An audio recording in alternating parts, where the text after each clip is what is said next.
कत्तलखान्यात शेतीस उपयुक्त असलेली जनावरे बेकायदा ठेवण्यात आल्याची माहिती शहरातील गोरक्षकांना मिळाली होती. गोरक्षकांनी ही माहिती सदर बाजार पोलीस स्टेशनचे पोलीस ठाण्याचे पोलीस निरीक्षक अजित लकडे यांना दिली. पहाटे 6 वाजण्याच्या दरम्यान सदर बाजार पोलीस ठाण्याच्या पोलिसांनी शास्त्रीनगर येथील एका कत्तलखान्यावर छापा टाकला. कत्तलखान्यात अडगळीच्या ठिकाणी शेती उपयुक्त गोवंश डांबून ठेवल्याचं निदर्शनास आलं. यामध्ये 15 देशी खिल्लार 17 जनावरं मिळून आली.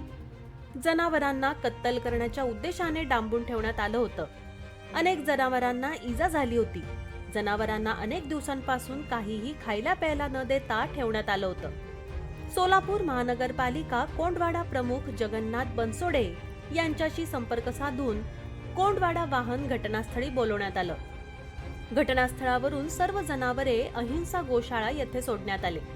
ही कारवाई यशस्वी करण्यासाठी सोलापूर शहर सहाय्यक पोलीस आयुक्त अजय परमार, सदर बाजार पोलीस ठाण्याचे पोलीस निरीक्षक अजित लकडे, पोलीस अधिकारी विठ्ठल काळजे, मानद पशु कल्याण अधिकारी महेश भंडारी, गोरक्षक पवनकुमार कोमटी, मानद पशु कल्याण अधिकारी प्रशांत परदेसी तसेच बजरंग दलातील सर्व गोरक्षक व अहिंसा गोशाळेचे सहकार्य लाभले.